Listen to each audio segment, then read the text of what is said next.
बच्चों हम हमारी मेहनत से, हम हमारी लगन से हर ऊंचाई को जो है वो पार कर सकते हैं। करत करत अभ्यास के जड़ में होत सुजान। हम हमारे अभ्यास में, हम हमारे प्रयासों में कोई भी कमी नहीं लाएंगे, हम हमारा जो है बेस्ट देंगे। तो इसी के लिए हम जो है एक बार और हमारा जितना भी हमने पढ़ा है पूरा अध्याय को एक और बार दोहराएंगे, ताकि जो है वो हमारे पूरे दिमाग में अच्छी तरीके से बैठ सके और हम जो है उसे एक कहानी के रूप में हमारे दिमाग में बैठा लेंगे, ताकि हमेशा के लिए जो है वो हमें याद रहे। तो चलिए एक बार जो ये दोहराने का फिर से सिलसिला है वो जारी करते हैं। क्या पढ़ा था बच्चों हमने कि हमारी जो इतनी बड़ी जनसंख्या है उसे अगर हमें भोजन प्रदान करना है तो हमें जो है लगातार क्या करना होगा, उपज करनी होगी, ज्यादा से ज्यादा फसलों की जो है उपज करानी होगी और जितनी हम फसल कर रहे हैं उसका अच्छा प्रबंध करना होगा, ताकि जो है उसका वितरण में कोई परेशानी ना आए, हम जो है हर एक जने तक अपना 2 समय का जो भोजन है वो पहुंचा सके। फिर बच्चों हमने देखा था कि हम फसल किसे कहते हैं। एक जगह पर जो है एक प्रकार के बहुत सारे पौधे अगर हम लगाते हैं तो उसे क्या कहा जाता है, उसे फसल कहा जाता है। जैसे कि गेहूं की फसल अगर हम कह रहे हैं तो इसका मतलब ये है कि एक जमीन के एक टुकड़े पे हमने खूब सारे किसके पौधे लगाए हैं, सिर्फ और सिर्फ गेहूं के पौधे लगाए हैं। फिर हमने बच्चों देखा था कि इतनी ज्यादा विभिन्नता होने के बावजूद भी, मौसम में इतने परिवर्तन होने के बावजूद भी, हमने जो है भारत में फसलों को ऋतुओं के आधार पर 2 में बांटा है। कौन कौन सी फसलें थी?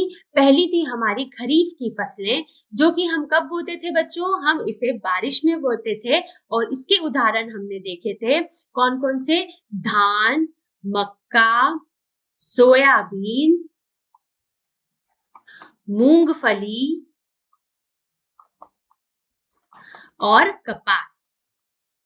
फिर बच्चों हमने दूसरी फसल देखी थी जो कि थी रबी की फसल। वो हम कब बोते थे, जब खरीफ की फसल जो है वो उनकी कटाई हो जाती थी, वो जब हम वापस ले आते थे उसके बाद जो है खेत में हम कौन सी फसल बोते थे, रबी की फसलें बोते थे, जो कि कौन से ऋतु में बोते थे, हम हमारे शीत ऋतु में बोते थे। और इसके हमने उदाहरण पढ़े थे गेहूं, चना, मटर और अलसी, है ना बच्चों। फिर जो है हमने देखा था कि किस प्रकार से हमारा जो किसान है बहुत सारे अलग अलग समय पर अलग अलग क्रियाकलाप करता है, जिससे कि उसकी फसल जो है बहुत अच्छी तरीके से हो जाए। तो हमने जो है बहुत सारी कृषि पद्धतियों को एक एक करके पढ़ा था। उसमें हमारी पहली कृषि पद्धति जो हमने पढ़ी थी वो क्या थी, वो थी हमारी मिट्टी को तैयार करना।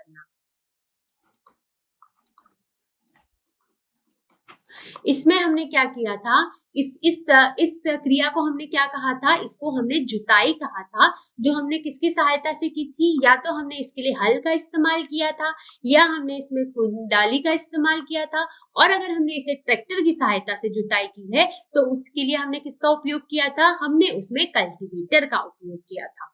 फिर बच्चों इसमें हमने क्या किया था कि मिट्टी को जो था उसको पोला करा था, साथ में ही उसे क्या पलटाया था, ताकि जो है उसके खनिज पदार्थ और जो पोषण तत्व नीचे धस गए हैं वो क्या हो, वो ऊपर आ सके, ताकि जो है फसलें आराम से उसे जो है अपने अंदर सोख सके। साथ में ही हमने उस मिट्टी को पोला किया था ताकि जो है उसमें जगह बन सके, उसमें से जो है पानी और हवा आराम से अंदर तक की जड़ें तक जो है वो पहुंच सके। इस क्रिया को हमने क्या कहा था, इसे हमने जुताई कहा था।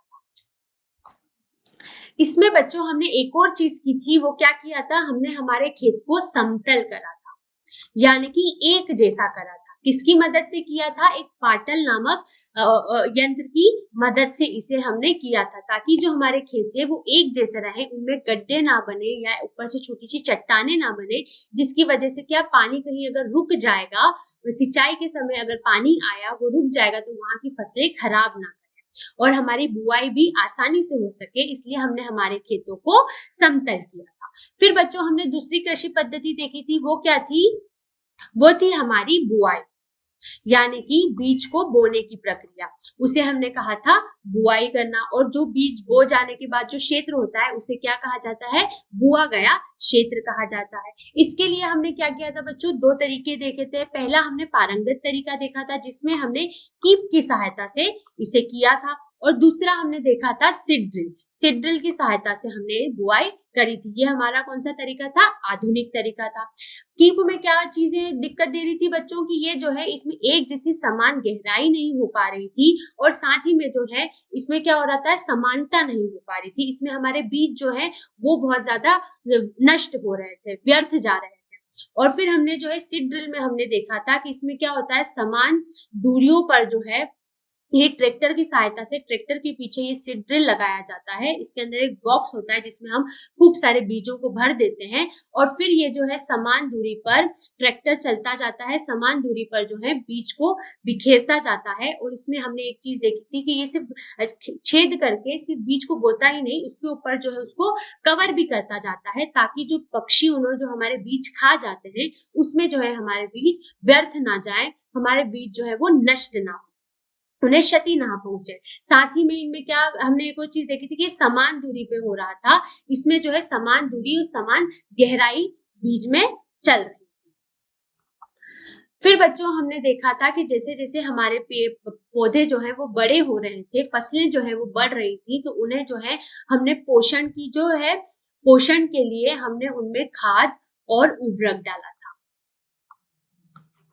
ताकि जो है उनकी वृद्धि बहुत अच्छे से हो सके। क्योंकि क्या होता था कि हम जो है एक के बाद एक फसलें उगाते हैं, तो हमारी जो मिट्टी होती है उसे वापस से पोषण तत्व वापस से लाने में, उसकी भरपाई करने के लिए इतना समय नहीं मिल पाता है। इस कारण जो है मिट्टी में पोषण तत्वों की कमी हो जाती है। उस कमी को पूरा करने के लिए हम बाहरी रूप से हमारे फसलों को जो है पोषण देते हैं। किनके माध्यम से? खाद और उर्वरक के माध्यम से।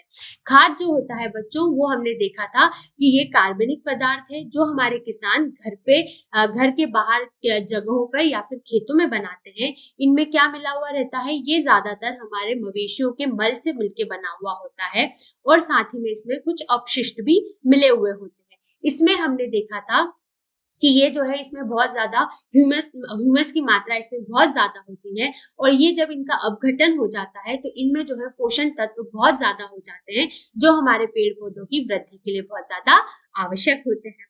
फिर हमने देखा था उर्वरक जो होते हैं बच्चों, वो हमारे किसान बाहर मार्केट से लेके आते हैं। ये फैक्ट्रियों में बनाए जाते हैं, और फिर इनसे जो है ये भी किनकी कमी पूरी करते हैं? ये मेनली जो होती है नाइट्रोजन, फास्फोरस और पोटेशियम की जो कमी हमारे मिट्टी में हो जाती है, जो कि पौधों को, फसलों को मिल नहीं पाती है, उनकी कमी को जो है वो पूरा करते हैं ये। और फिर हमने जो है इनमें तुलना की थी कि खाद ज्यादा वृद्धि कराता है फसलों की या उर्वरक कराता है, तो हमने देखा था कि उर्वरक जो है वो ज्यादा वृद्धि कराता है।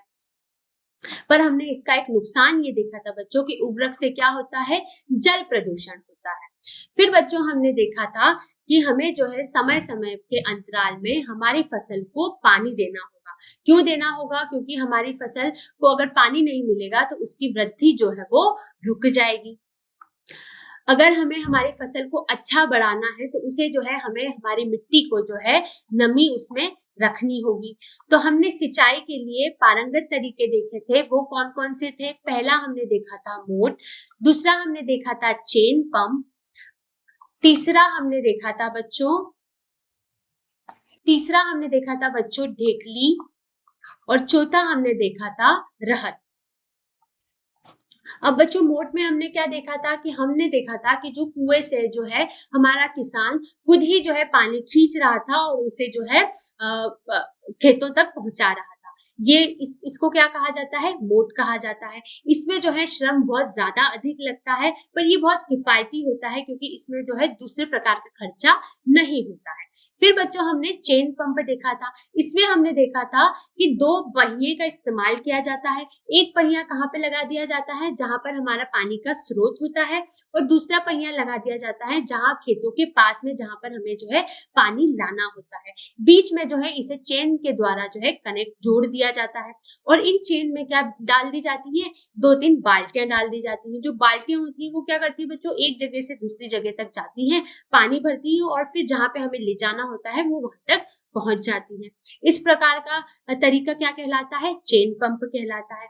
फिर हमने मोट का ही एक आधुनिक तरीका देखा था जिसे हमने कहा था डेकलिंग। इसमें क्या हुआ था कि जैसे जो हमारा किसान है या फिर मजदूर है, वो खुद पानी हाथों से खींच रहा था, तो वो श्रम इसमें बच रहा था। इसमें हमने क्या कहा था, एक पोल की सहायता से जो है हमने लकड़ी को उससे टांग दिया था, पोल जैसा टांग दिया था कुएं के पास में। एक तरफ जो है हमने वजन रख दिया था और दूसरी तरफ जो है हमने हमारी कुएं के पास में बाल्टी रख दी थी। तो बाल्टी जैसे ही खाली होती तो उसमें वजन कम होता तो वो नीचे चली जाती, उसमें पानी भर जाता तो वो ऊपर आ जाती थी। इस प्रकार की जो सिंचाई थी उसे हमने क्या कहा था? उसे हमने ढेकली कहा था।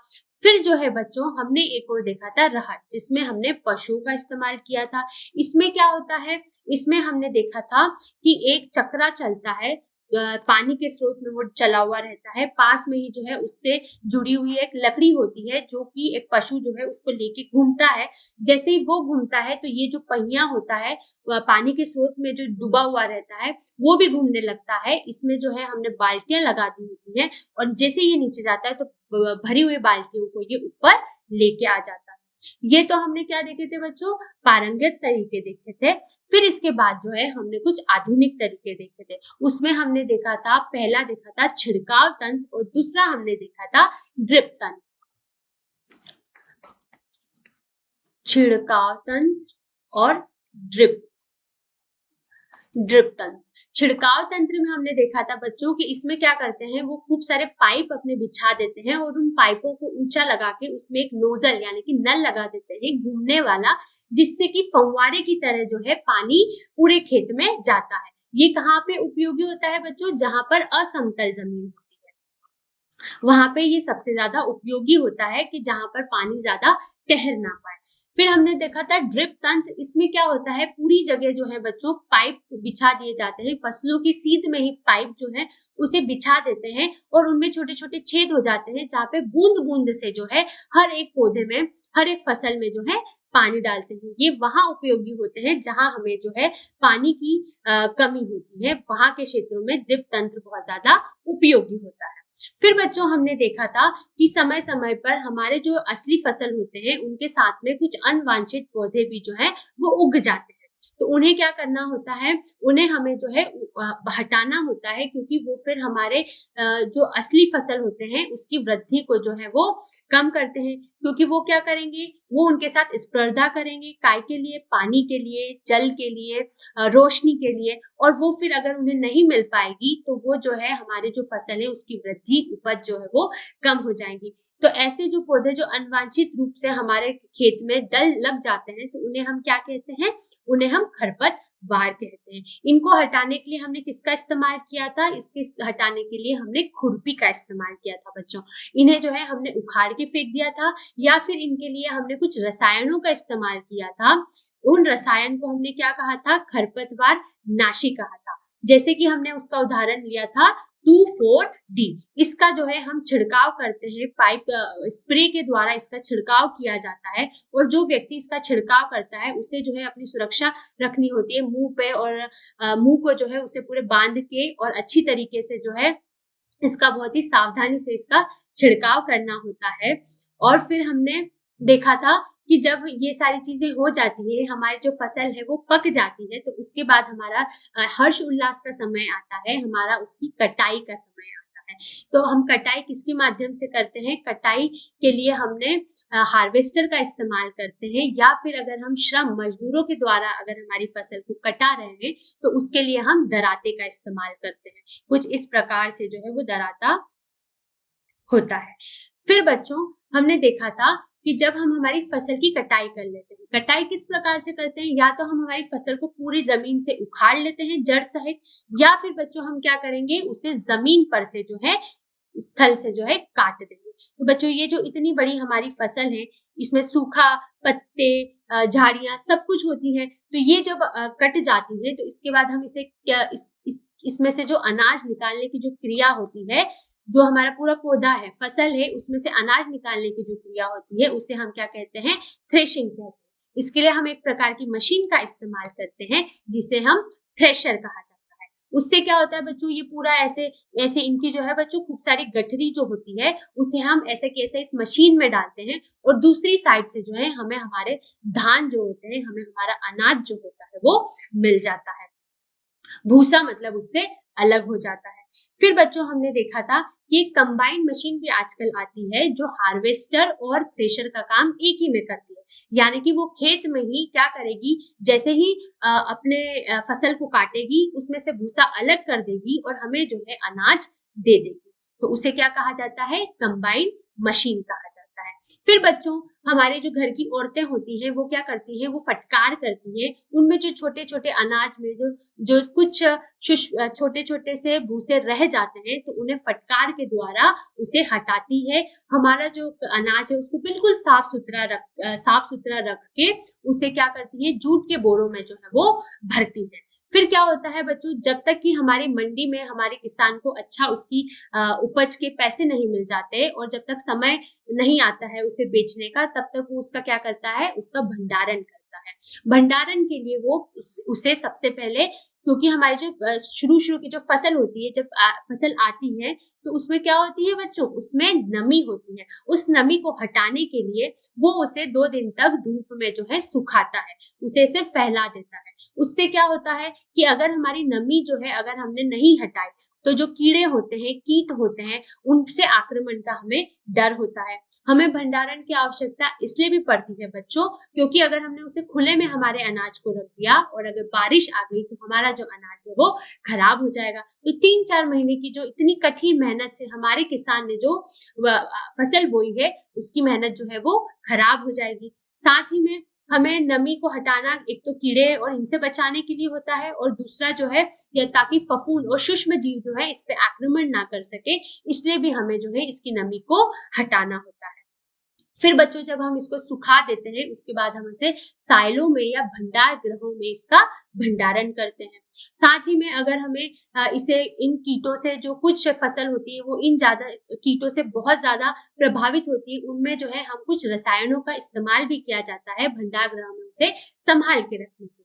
फिर बच्चों हमने जो है कुछ पशु से पाए जाने वाले खाद्य पदार्थ के स्रोत देखे थे जो हमें पशु से मिलते हैं, और पशु को जो है अगर हम अपने का उपयोग की खाद्य पदार्थ की चीजों के लिए अगर पाल रहे हैं, एक बड़े स्तर पे उनका ध्यान रख रहे हैं, उनके खान पान का ध्यान रख रहे हैं, उनके रहने सहने का, आवास का ध्यान रख रहे हैं, तो उसे क्या कहा जाता है, उसे पशु पालन कहा जाता है। जैसे कि हम अंडे के लिए या फिर दूध के लिए हम किसका पशुपालन करते हैं, दूध के लिए हम गाय का पशुपालन करते हैं, अंडे के लिए हम मुर्गी का पशुपालन करते हैं, मांस के लिए हम बकरी या फिर मुर्गों का पशुपालन किया जाता है। इस प्रकार से जो है बच्चों हमने एक बार पूरा जो हमारा चैप्टर है, अध्याय जो है उसको पूरी तरीके से दोहरा लिया है। आशा करती हूँ आपको जो है ये पूरा अब अच्छी तरीके से समझ में आ गया होगा।